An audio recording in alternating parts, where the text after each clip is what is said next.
Olá, meus queridos, eu sou a Vani, vim falar sobre o Evangelho no Lar, essa ferramenta maravilhosa que guia a nossa vida, que é os ensinamentos, do Cristo, guiando as nossas consciências, o nosso coração para o caminho da luz, ao encontro ao Pai, porque através do conhecer a verdade, ela vos libertarás, que a gente consegue ter o entendimento, da nossa mudança interna, da nossa melhoria como filhos do Pai que somos, cheio de luz e amor, e que possamos seguir em caminho, nesse caminho lindo de transformação, de volta para casa.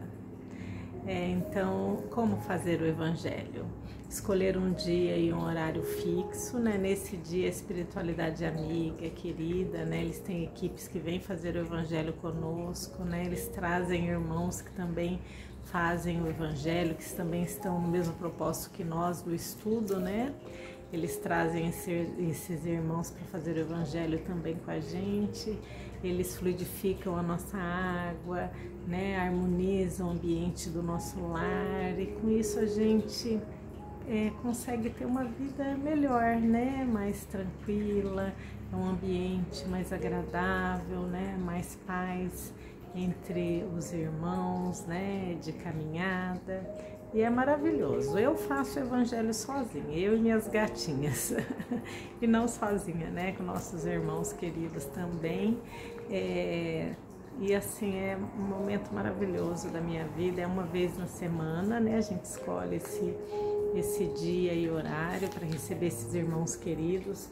Uns minutos antes de começar eu coloco uma florzinha para receber esses irmãos, a água para ser fluidificada, E quando acaba o Evangelho eu distribuo um pouquinho no potinho dos meus animais, no aquáriozinho do meu peixinho também, na minha geladeira, filtro, Se tiver mais alguém fazendo junto, cada um bebe um pouquinho, e antes de acabar a gente completa o potinho de água, E vai bebendo na semana e completando sempre, até chegar a outra semana. Eu coloco uma música, para harmonizar o ambiente, para ficar um ambiente agradável, com uma música suave, tranquila, para relaxar o corpo, a mente, é maravilhoso. E eu tenho esses livrinhos de cabeceira, leio na hora exata, do meu Evangelho, eu leio a mensagenzinha rápida, depois eu faço uma prece de abertura, de agradecimento, daí eu leio a mensagem do estudo, que eu faço com o Evangelho segundo o Espiritismo. Cada semana eu leio um pedacinho, até acabar. Quando acabar o Evangelho, daí eu vou abrindo aleatório, mas pode ser qualquer mensagem edificante, a Bíblia, qualquer mensagem de estudo, que nos conecta a Deus, que nos traz reflexão para o nosso dia a dia. Depois a gente comenta o que entendeu daquele trecho, da mensagem. Se tiver outras pessoas fazendo junto, a gente abre para que, se os outros quiserem também fazer algum comentário do que entendeu da mensagem. Depois a gente faz uma prece de encerramento e vai beber a nossa aguinha, distribuir, Tudo em voz alta. Por que em voz alta? Porque esses irmãos que nós atraímos, com afinidade de pensamentos, de sentimentos, muitas vezes até da rua a gente traz, porque a gente muitas vezes está na mesma vibração que aquele espírito, e ele acaba nos acompanhando também, E quando a gente começa a fazer o Evangelho no lar, muitas vezes esses irmãos que estão ao nosso lado, eles vão estudando com a gente, vão tendo entendimento, e no dia do Evangelho eles pedem para a espiritualidade para que sejam levados, para tratamento. Isso é maravilhoso, poder ajudar também esses irmãos, E os que não estão ainda no propósito da mudança, da melhoria, eles acabam se afastando. Por quê? Porque começa a incomodar eles, a nossa vibração, começa a melhorar o Evangelho, as orações começam a incomodar, e eles acabam se afastando, mas vão ser acolhidos também no momento que despertarem, né? E é o livre-arbítrio de cada um, né? Mas o importante é a gente fazer a nossa parte, né? A nossa melhoria, e com certeza com os nossos exemplos nós vamos mudar também quem está ao nosso lado. Então vamos começar aqui o nosso evangelho, né? Lendo uma mensagenzinha rápida, ó. Falar com Deus. Deus, tu vês o que me vai na alma, o que sou de verdade, o que tenho feito, as minhas aspirações, como encaro a vida, o que entendo por felicidade. Tu vês e tudo te mostro em paz e silêncio, sem resistência ou fingimento. Ao te visualizar como agora, liberto-me de males e medos, adquiro as condições para me dar bem com os outros e encontrar a paz. Eu quero ter mais luz, amar e sentir os efeitos do amor, aprofundar-me no saber, agir com otimismo. Diante de ti, a minha confiança aumenta e me vejo capaz de resolver problemas. A partir deste momento, estou mais confiante e feliz. Obrigada, meu Deus, muito obrigada. Que linda, né? Então vamos agora fazer a nossa prece de abertura, né? Fechar os nossos olhos, nos conectar com esse Pai de amor e luz, pedir as suas bênçãos nesse momento tão lindo de aprendizado, agradecer a espiritualidade amiga, nossos mentores, todos que estão aqui presentes nesse evangelho, que a luz do amor possa refletir nas palavras lidas, faladas, para que nós possamos absorver esses ensinamentos e levar para a nossa vida no dia a dia, nos melhorando como seres, amando mais, perdoando e seguindo o caminho da luz e do amor, que é o caminho de encontro ao Pai. Gratidão, meu Pai, por esse momento tão lindo. Bom, nós vamos agora ler então, né, o Evangelho segundo o Espiritismo, o capítulo 10, Bem-aventurados aqueles que são misericordiosos. O item 11, 12 e 13. Não julgueis, a fim de que não sejais julgados. Aquele que estiver sem pecado, lhe atire a primeira pedra. Não julgueis, a fim de que não sejais julgados, porque vós sereis julgados segundo houverdes julgado os outros, e se servirá para convosco da mesma medida da qual vos servistes para com eles. São Mateus capítulo 7, versículo 1 e 2. Então os escribas e os fariseus lhe conduziram uma mulher que tinha sido surpreendida em adultério e a colocaram de pé no meio do povo, dizendo a Jesus: Mestre, esta mulher acaba de ser surpreendida em adultério. Ora, Moisés nos ordena na lei para lapidar as adúlteras. Qual é, pois, sobre isso vosso sentimento? Eles diziam isso tentando-o a fim de ter do que acusá-lo. Mas Jesus, abaixando-se, escrevia com o dedo sobre a terra. Como continuasse a interrogá-lo, ele se ergueu e lhes disse: Aquele dentre vós que estiver sem pecado, lhe atire primeira pedra. Depois, abaixando-se de novo, continuou a escrever sobre a terra. Mas eles, ouvindo falar assim, retiraram-se um após outro, os velhos saindo primeiro. E assim Jesus permaneceu só com a mulher que estava no meio da praça. Então Jesus, levantando-se, disse-lhe: Mulher, onde estão os vossos acusadores? Ninguém vos condenou? Ela lhe disse: Não, Senhor Jesus. Não, Senhor. Jesus lhe respondeu: Eu também não vos condenarei. Ide e, no futuro, não pequeis mais. São João, capítulo 8. Aquele que estiver sem pecado, lhe atire a primeira pedra, disse Jesus. Esta máxima nos faz da indulgência um dever, porque não há ninguém que dela não tenha necessidade para si mesmo. Ela nos ensina que não devemos julgar os outros mais severamente do que julgaríamos a nós mesmos, nem condenar em outrem o que nos desculpamos em nós.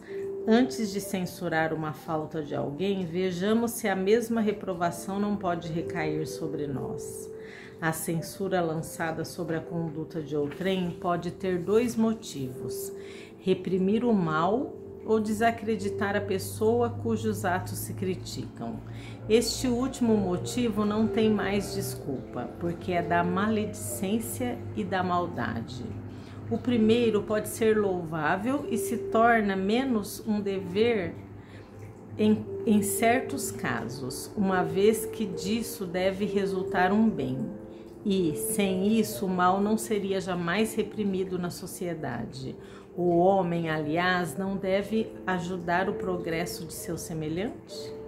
Não seria preciso, pois, tomar no sentido absoluto este princípio: não julgueis se não quiserdes ser julgados, porque a letra mata e o espírito vivifica.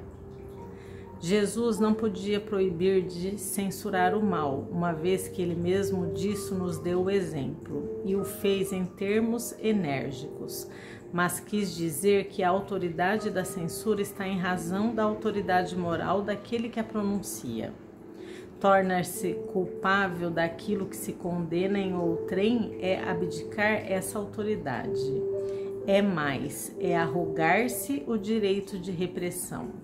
A consciência íntima, de resto, recusa todo respeito e toda submissão. Voluntária, aquele que, estando investido de um poder qualquer, viola as leis e os princípios que está encarregado de aplicar. Não há autoridade legítima aos olhos de Deus, senão aquela que se apoia sobre o exemplo que dá do bem. É o que ressalta igualmente das palavras de Jesus. Essa passagem é maravilhosa, né? E bem conhecida também, né? O que eu entendi aqui, né? Que a gente, que ninguém, né, tá sem pecado para poder condenar qualquer pessoa, independente do que a pessoa faça, né? Porque muitas vezes a gente hoje não cometeria aquele ato, mas com certeza nós já cometemos nessa vida ou até em vidas passadas, né? E muitas vezes o que revolta a gente demais, o que pesa demais no nosso coração ver alguém fazendo, já é um reflexo de uma certa culpa de coisas que nós fizemos no passado e hoje nós não lembramos disso, né? E outra coisa também que eu entendi é isso: quando você até chama a atenção de uma pessoa, né, de um modo pro bem dela, né? Que você chega nela no reservado, você fala com a intenção de ajudar ela, né? No sentido dela se melhorar como pessoa, para que aquilo não traga um sofrimento maior, talvez para ela ou para outras pessoas. Você está fazendo um bem porque você não está julgando, você está tentando ajudar, mas o seu coração, o seu sentimento está sendo de ajuda, acolhimento, né? Não de agressividade, né? Agora, quando você faz isso no meio de outras pessoas, ou faz isso porque você se acha superior que aquela pessoa, ou faz isso por julgamento, né? Isso é um peso que você tá ali colocando nas suas palavras, no seu julgamento, que vai voltar para você com certeza, né? Porque do jeito que a gente julga, nós vamos ser julgados, né? Quando você tá fazendo uma ajuda, fazendo uma coisa boa, com uma boa intenção, com bons sentimentos, é diferente do que quando você está fazendo uma acusação ou fazendo aquilo até muitas vezes para humilhar a pessoa, né? Daí com certeza você vai ter o retorno daquilo porque a sua intenção é mal, né? Então aquilo vai voltar para você, como tudo na vida volta, né? Se você faz o bem, com certeza lá na frente você vai ser ajudado também por outra pessoa, e se você faz o mal, você vai receber aquilo de volta. Pode ser que não seja até por aquela pessoa, mas por uma outra que está passando por uma mesma situação e você vai, a vida, né, o próprio universo traz aquilo de volta para você, até que não é castigo, né, é para ensinamento, né, é para poder acertar as leis divinas, né, para poder acertar o que a gente faz, né, para poder compensar, porque tudo tem que ter equilíbrio, né, e quando a gente não tem, aquilo retorna de alguma maneira, em algum momento, né. Então a gente tem que tomar muito cuidado quando a gente aponta o dedo para as pessoas, a maneira que a gente fala, né? Porque a palavra, ela tem poder, ela não volta, ela magoa, ela fere, né? E quem, né, não teve pecado? Todos nós, né, que vivemos na ignorância ainda, que estamos aqui nesse mundo de prova e expiação, se nós fôssemos perfeitos, nós não estaríamos aqui, né? Então a gente tem que pensar sempre que muitas vezes aquela pessoa tem aquela maneira de agir diferenciada hoje, equivocada talvez, depende da situação de cada um, mas nós temos outras, né? Talvez o peso dos nossos defeitos, né? Do nosso agir é até mais grave do que o daquela pessoa, né? É porque de repente ela está fazendo por uma certa ignorância, né? Por uma vida que teve um conjunto de coisas externas que aconteceu na vida dela, né? E nós temos ações muitas vezes de maldade, de orgulho, de egoísmo, né? Que são coisas que estão ali enraizadas em nós também, né? Então assim, a gente sempre tem que olhar o nosso irmão, que ninguém faz nada de que a gente ache que é contrário ao amor, porque eu quero fazer o mal, né? A pessoa faz muitas vezes por ignorância até do conhecer, né? Muitas vezes, se ela tivesse a maturidade, se ela tivesse o entendimento, ela também não faria aquilo, né?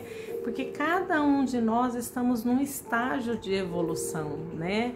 Hoje, talvez nós não fazemos certas coisas, mas há pouco tempo atrás nós fazíamos coisas até piores, né? Só que a gente nunca olha isso, né? A gente nunca olha nós lá atrás, né? A gente tem essa mania de olhar o outro, mas o que nós fazemos a gente esquece ou finge que esquece, né? Porque o nosso maior juiz é a nossa consciência, né? E tudo que nós fazemos, a nossa consciência vai nos acusar amanhã, e a própria lei divina vai trazer de volta para nós. Então assim, é o orar e vigiar sempre, né?